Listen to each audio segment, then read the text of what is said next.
Hello everyone, welcome to the class. In our last class, we have seen elevation of boiling point and depression of freezing point. With that, we completed three colligative properties. We left with the last one, it's osmotic pressure. We'll complete in this class today.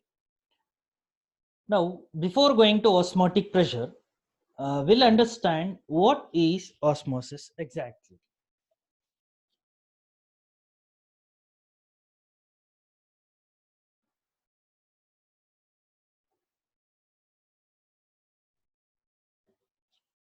Now, what is osmosis?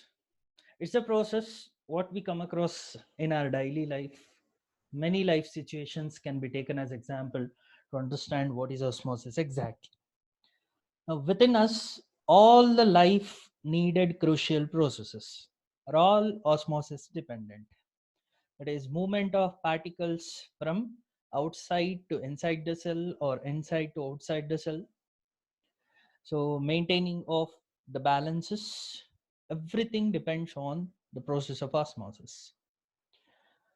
Then, if you think with the example of dry grapes, when dry grapes are placed in water, after some time we can see the size of the grape is increased. That means the grapes will swell. Similarly, if you take the fresh grapes and if you put in some salt water or saline water, we can see after some time the size of the grapes is going to decrease. That is, the cell shrives. Now, if you observe in this example, what is happening is that water is moving either from outside to inside or inside to outside based on its concentration. So, water generally moves, or a solvent moves from higher concentration region to a lower concentration region through a semi-permeable membrane, and the movement is referred to as osmosis. Hence, osmosis can be considered as the movement of solvent particles from a region of higher concentration to a region of lower concentration through a semi-permeable membrane. The movement of solvent particles from a region of its higher concentration to lower concentration through a semi-permeable membrane is regarded as osmosis. What is the significance of semi-permeable membrane in understanding the process? We'll learn with its basic type. So semi-permeable membrane, so it allows only the smaller particles to pass through it, whereas it retains the bigger size particles.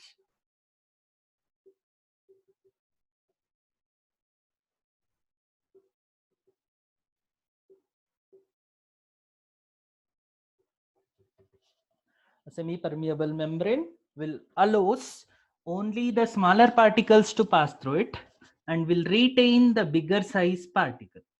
That means it will not allow the bigger size particles to move.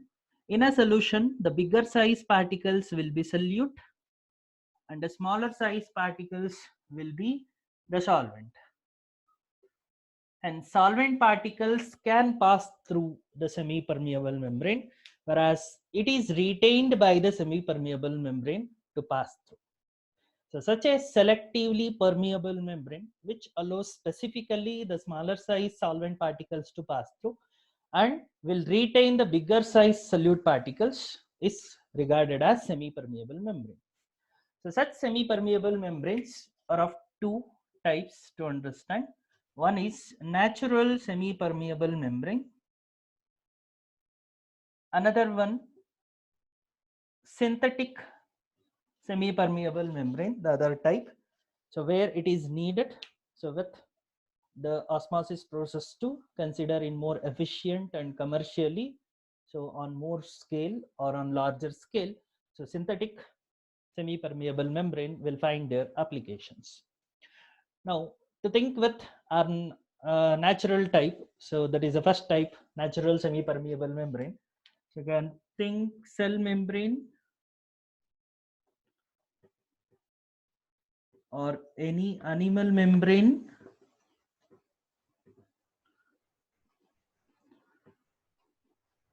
pig bladder or animal bladder. So all these are the membranes, so which allows the smaller solvent particles to pass through it and will retain the bigger size solute particles. So they are the natural semi-permeable membranes present so within us. Now, if we consider the synthetic semi-permeable membrane, where the process is needed in much larger scale and efficiency with much higher yield, so more modern and sophisticated chemical substances are make use of in synthesizing the semi-permeable membranes. So they are prepared by using many chemicals. So few simple example being a gelatinous precipitate of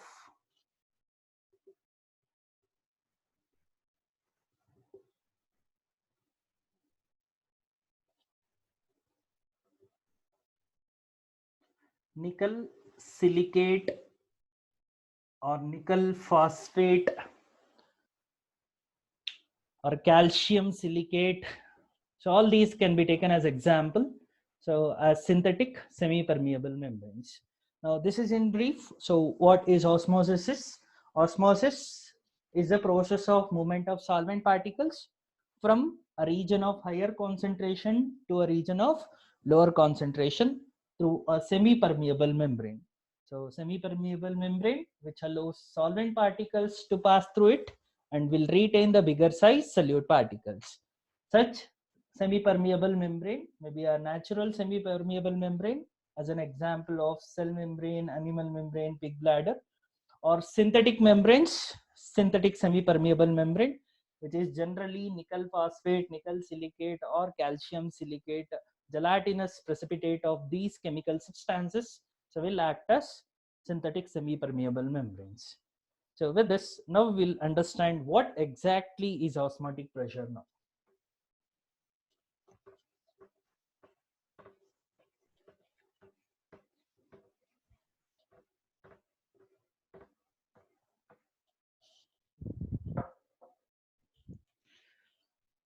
Please do understand, and whatever the doubts you have, please note. So we'll discuss that. So with a continuation of our classes. Okay, now we'll try to understand what exactly is osmotic pressure. Now to understand that better, so we'll consider with a simple diagram now.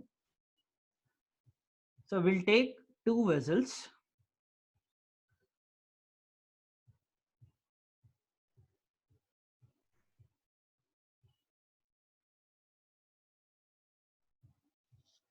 And the vessels are linked and are separated with the help of a semi-permeable membrane. So assume in the first vessel, we are taking the solution, and in the second vessel, we'll take it a pure solvent.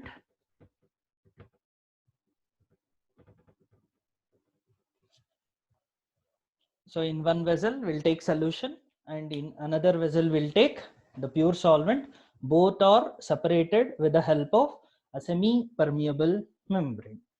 Now, whatever the outer pressure, so we'll consider 1 atmospheric pressure as a normal surrounding atmospheric pressure. Now, generally, what happens now if solution and pure solvent are separated by using a semi-permeable membrane, till the solvent concentration becomes equal in both the vessels, the solvent flow will be there. That is, solution will have a mixture of solute plus solvent. It is solute plus solvent. On the other side, we have only the pure solvent. As the solvent side is rich in only solvent, Whereas in the solution, it is together with solute, hence the solvent concentration is less. So now the pure solvent will try to move through the semi-permeable membrane towards the solution side. So it is the movement of solvent takes place into the solution through a semi-permeable membrane. Now, under these conditions, will not allow the solution volume to increase. If the solvent moves into the solution, its level in the solution column increases. Now, in order to make that solvent flow to stop, we'll put pressure externally. An external pressure will try to apply onto the solution side. So, and why we are applying this external pressure? In order to prevent the entry of solvent from solvent side to solution side. Now, whatever this external pressure, a minimum external pressure, which is applied on the solution side, in order to prevent the entry of solvent from solvent side to solution side through a semi-permeable membrane, is called as osmotic pressure. Hope it is clear. Try to understand very clearly. So osmotic pressure is the minimum external pressure put on the solution side in order to prevent the entry of solvent from solvent side to solution side through a semi-permeable membrane. So hence osmotic pressure in exact terms, it is defined as the minimum external pressure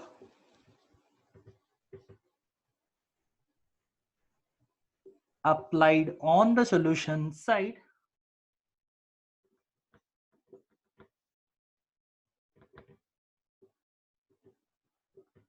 in order to prevent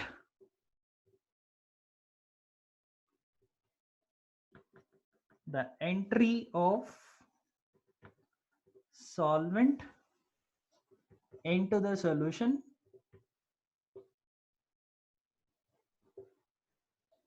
through semi-permeable membrane. Understand very clearly, it's simple information, so don't get confused. Think with the diagram to explain what is osmotic pressure exactly. So osmotic pressure is the minimum external pressure, so which is put on the solution side in order to prevent what? The entry of solvent into solution.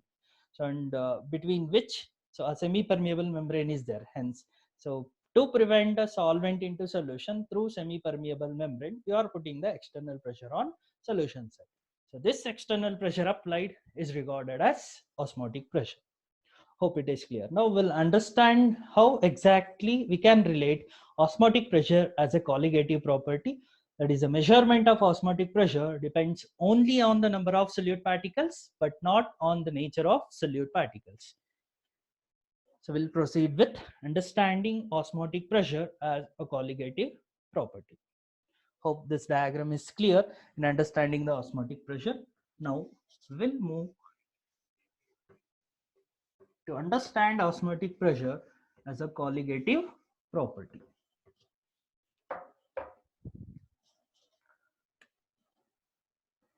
Now osmotic pressure is a colligative property, that is, its measurement depends only on number of solute particles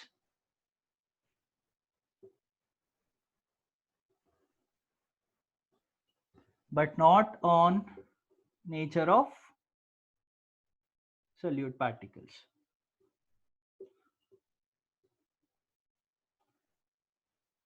Osmotic pressure is a colligative property as it depends only on the number of solute particles but not on the nature of solute particle.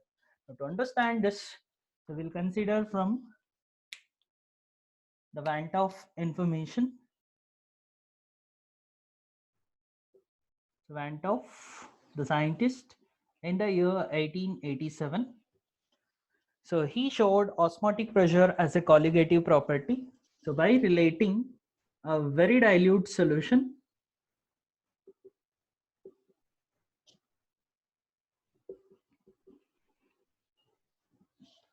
a very dilute solution. So behaves generally or will obey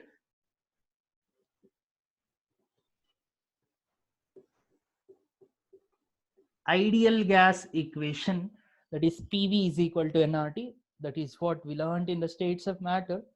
So ideal gas concept. So Van 't Hoff related. So a dilute solution is behaving similar to ideal gases and obeying the equation PV is equal to nRT. And instead of pressure term, so related to the solution, he replaced with osmotic pressure. Now we can consider PV is equal to nRT as pi V is equal to nRT. Now we'll rearrange the equation to observe the molar mass relationship in this together.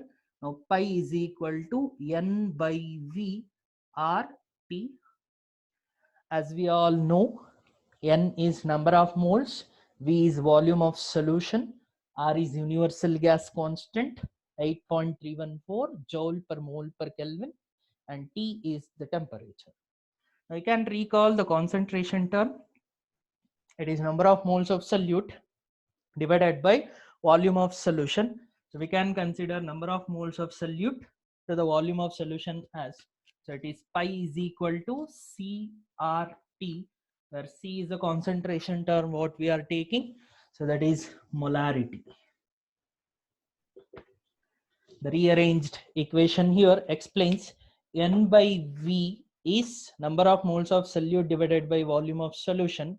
So is related by a concentration term called molarity. Now this equation explains osmotic pressure is a colligative property because its measurement is directly depending on the concentration of solute in the solution. So irrespective of the nature of the solute, the number of solute particle is determining the osmotic pressure. Hence, it is regarded as a colligative property.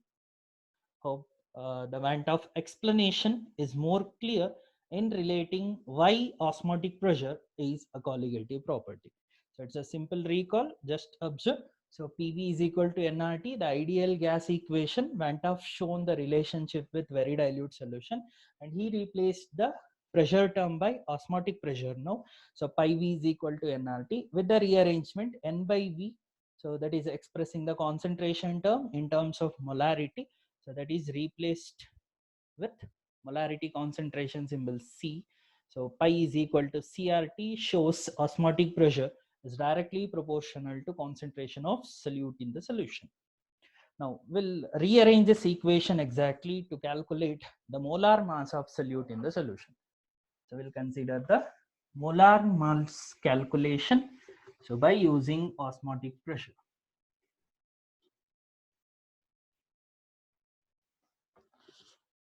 So you can observe. Now pi is equal to CRT.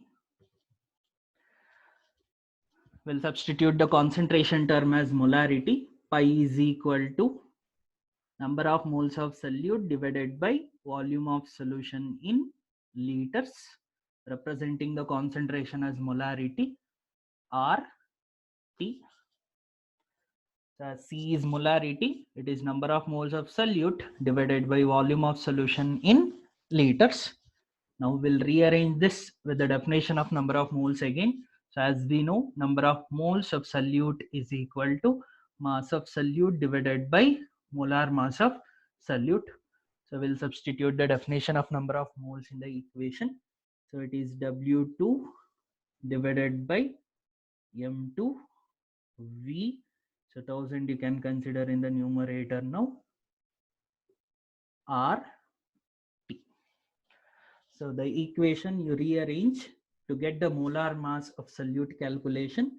So M2 is equal to 1000 W2 RT divided by pi into V.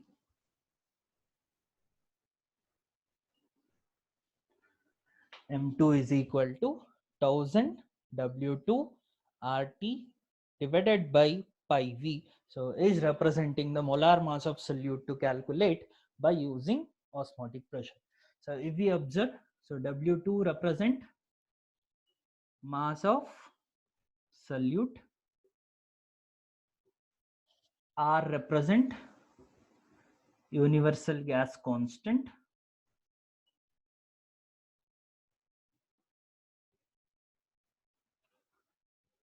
8.314 joule per mole per Kelvin.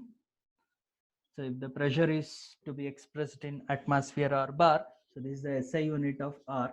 The value is taken as 0.0821 liter atmosphere per mole per Kelvin.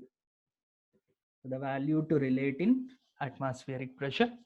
Similarly, 0.0831 bar decimeter cube per mole per Kelvin. If the pressure is expressed in bar, the value of R can be taken as 0.083. So these are the values of R expressed in atmosphere or bar. Now, if you consider T represents temperature. So pi, we know it is osmotic pressure. V is volume of solution, and M2, that is what to calculate the formula is useful. It is molecular or molar mass of solute to calculate in the solution. Now these are expansions related to the formula. So M2 molar mass of solute, W2 mass of solute, R universal gas constant, T temperature, pi osmotic pressure, V is volume of solution. Hope the formula is clear to relate what exactly is osmotic pressure and how the formula can be used to calculate the molecular mass of solute. Hope this is clear. Now the molar mass calculations, what we seen from all the four colligative properties, are very much important in solving the numericals. So practice with the main formula and rearrange the molar mass of the solute to calculate from all. So we'll go through quickly all the four colligative properties, final equation to calculate the molar mass of solute, and we'll move on to our next concept.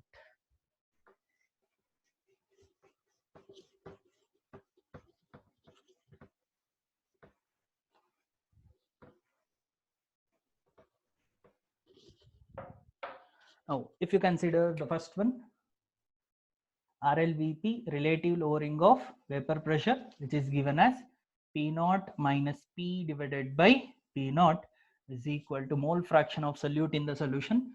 It is N2 divided by N1. So by assuming as a very dilute solution, N2 plus N1 we have taken as N1. Now if you rearrange this, so P naught minus P divided by P naught is equal to W2 by M2 for N2, and rearrange for N1. So it is M1 divided by W1. So molar mass of solute rearrangement, M2 is equal to P naught divided by P naught minus P W2 M1 divided by W1. So always go with the definition equation to relate the molar mass of solute to calculate, so that there will not be any confusion and you will rearrange in a proper way. Maybe 2 or 3 steps it will take to give the molar mass rearrangement. So relative lowering of vapor pressure is a colligative property by explaining as molar mass, that is N2 divided by N1. So assume the definition of N2 and N1. So rearrange and to get the molar mass. Second one, elevation of boiling point is directly proportional to molality of solute in the solution, which is given by Kbm.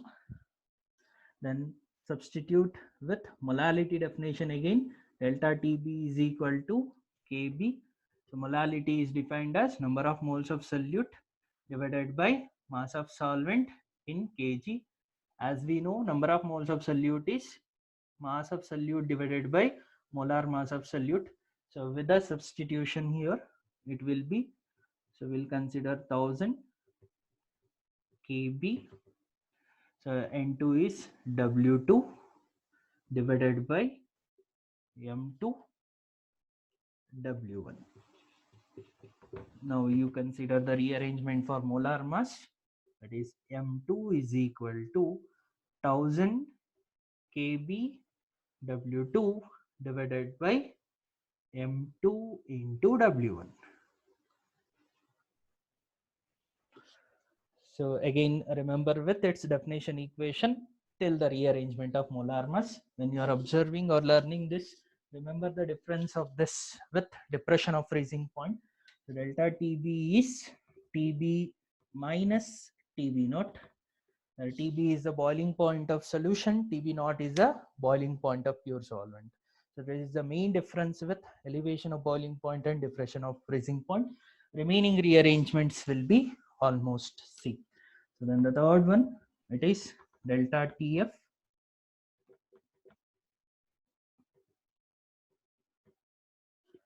So with the same molality definition, if you rearrange, you will get, so delta TF is equal to 1000 kf W2 divided by M2 W1.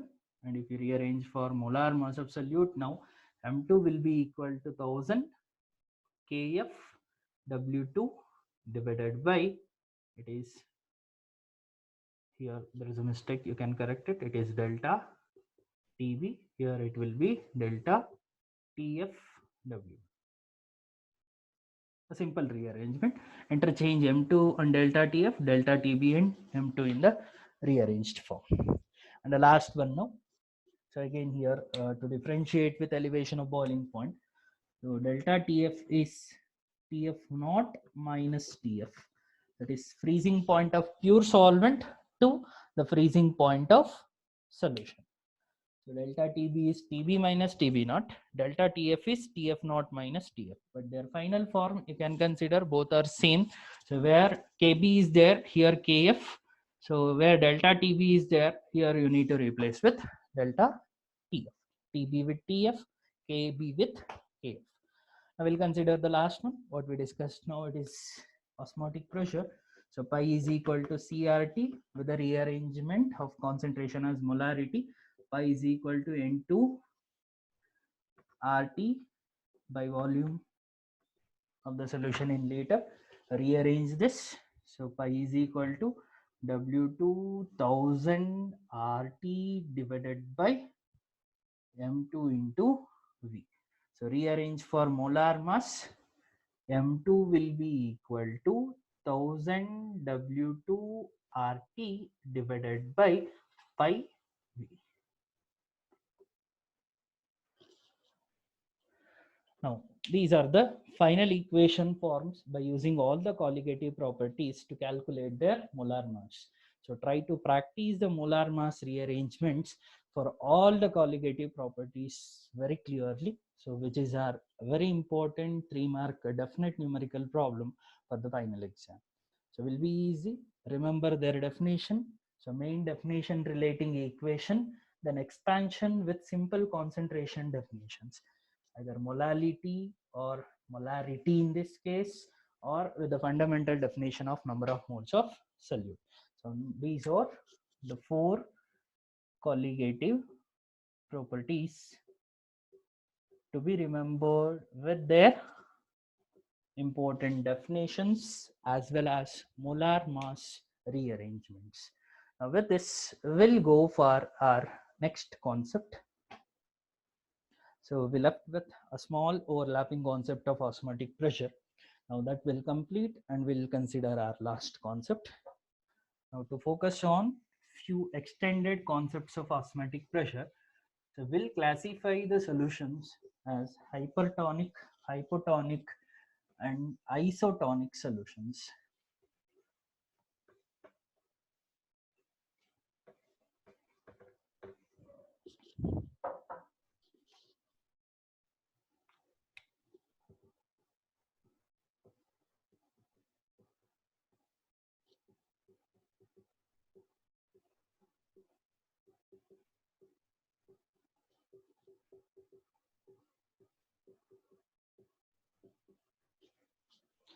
Now, based on the osmotic solutions, that is osmotic pressure, solutions are classified as isotonic, hypertonic, and hypotonic. What exactly is these isotonic, hypertonic, hypotonic solution?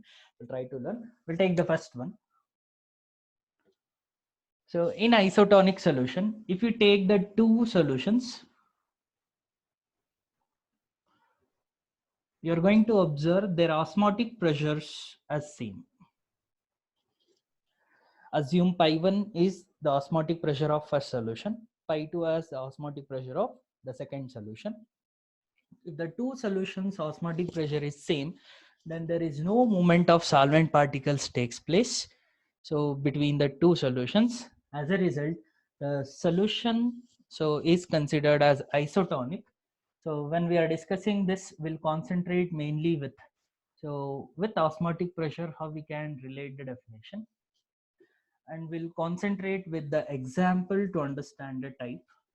So to understand all the three types of solution, we'll relate 0.9% mass by volume of NaCl solution and our blood cells.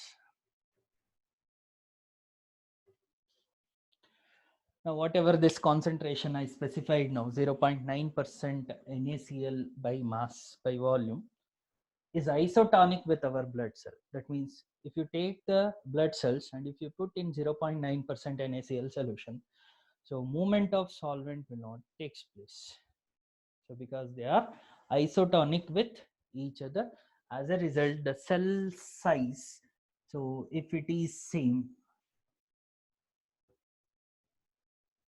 will remain same.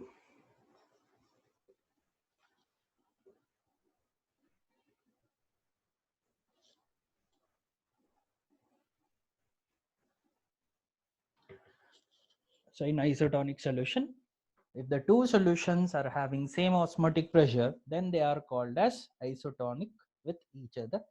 Example, 0.9% mass by volume NaCl is isotonic with our blood cells. If you place the blood cells with 0.9% NaCl solution, the cell size remains same. Now, whatever the saline bottles which we are going to take, so during our imbalance of electrolyte during diseased or fever condition, is this 0.9% NaCl solution. The saline concentration should be 0.9%, so which is isotonic with our blood cells. Now, if we take the hypertonic solution, if a solution's osmotic pressure is greater than the other solution, if a solution's osmotic pressure is greater than the other solution, then the solution is said to be hypertonic for the other.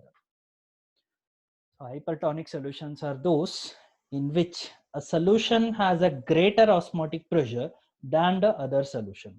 Now what happens with the same example, we'll think instead of 0.9%, we'll take the first solution as the solution having greater than 0.9% of NaCl.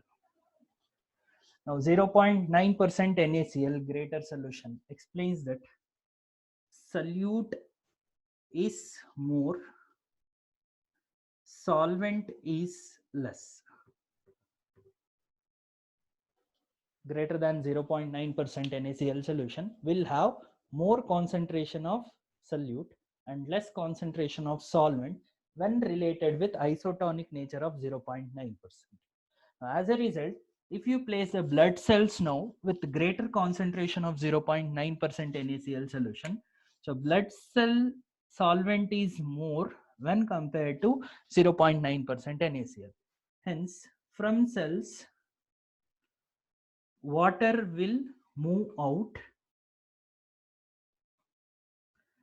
Water move out of the cell in order to maintain the same osmotic pressure till the concentration to become equal. The excess of water in blood cells will move out to maintain the same concentration as that of greater than 0.9% NaCl. As a result of this, the cell strives.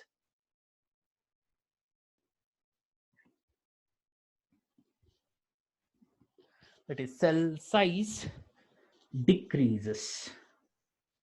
In isotonic, the cell size remains same, whereas in hypertonic, the cell decreased in its size, that is cell shrives. Now, if you consider the last one, hypotonic solution. If a solution has osmotic pressure which is lesser than the osmotic pressure of the other solution.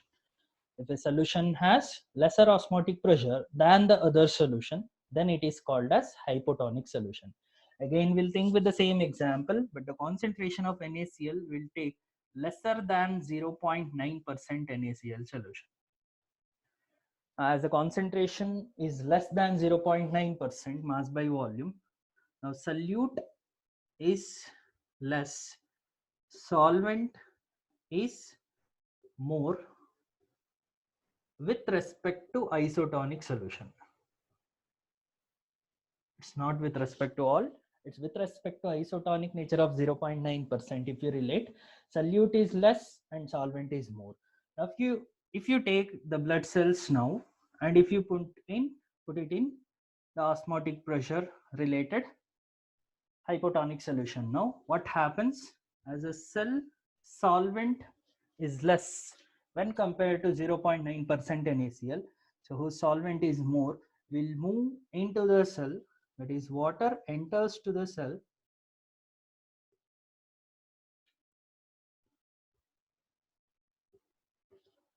as a result of that the cell size increases.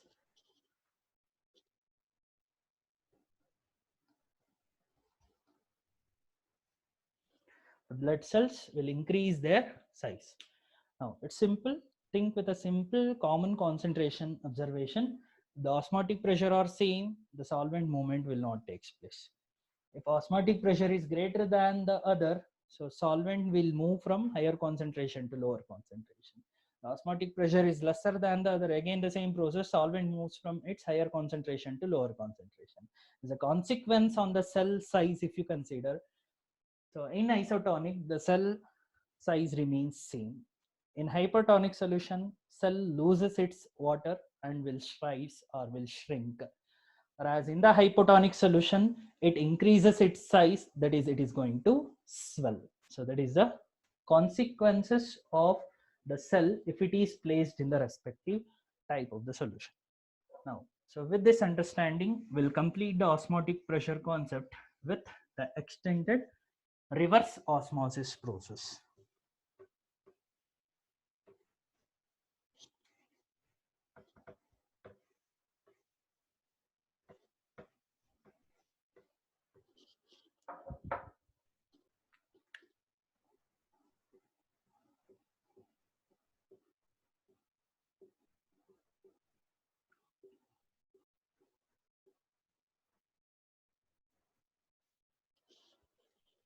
Last concept of osmotic pressure, it is reverse osmosis process. Now what happens in reverse osmosis? As the name indicates, it is reverse of osmosis. Now assume with the same diagram what we have considered to understand osmotic pressure. We'll take two solutions, that is two columns, in which in the first one will relate solution, in the second one will take the pure solvent, which are separated by a semi-permeable membrane. Now the atmospheric pressure plus osmotic pressure is preventing the entry of solvent into the solution. Now this will have atmospheric pressure. Now under this condition, so this osmotic pressure is preventing the entry of solvent into the solution side. Now assume a condition where we are putting the external pressure greater than the osmotic pressure. Now, if you put the external pressure greater than the osmotic pressure on the solution, assume more pressure is applied now. So that is what the external pressure greater than osmotic pressure. Now what happens due to that excess of pressure applied, which is greater than the osmotic pressure, which is preventing the entry of solvent into the solution, the solvent present in the solution will move into the pure solvent. that is solvent, will now move into the pure solvent side. So that is squeezing of the solvent from solution towards the pure solvent side is considered as reverse osmosis. In exact terms, reverse osmosis is defined as, so when the pressure greater than the osmotic pressure is applied on the solution side, the solvent moves from solution side to pure solvent through a semi-permeable membrane. So that is what the reverse osmosis in simple, movement of solvent from solution side to solvent side when a pressure greater than osmotic pressure is applied onto the solution. Now this finds many applications. So whatever the drinking water we get, so is based on the reverse osmosis process. So much sophisticated semi-permeables synthetically prepared will be used in order to maintain the grading scales. Now we'll consider the application of reverse osmosis with the same. So desalination of seawater in order to get a drinking water, that is fresh water. Now assume, so this solution you replace by seawater now. The seawater side, if you put the more pressure greater than the osmotic pressure, solvent present in the seawater will move out into the pure solvent side. As a result, so we can apply the more greater pressure in order to make all the solvent present in the seawater to enter into pure solvent side. So that is the principle behind this. That is desalination of seawater to get a drinking water is based on reverse osmosis. So clarification of water or purification of water, desalination of seawater. So all these can be taken as a direct applications of reverse osmosis. We left with a small concept. It is Van 't Hoff factor, so which is very important in correcting the calculations of colligative properties. So to give exactly what happens in the solution. So that we'll consider our, so that we consider in our next class. Thank you.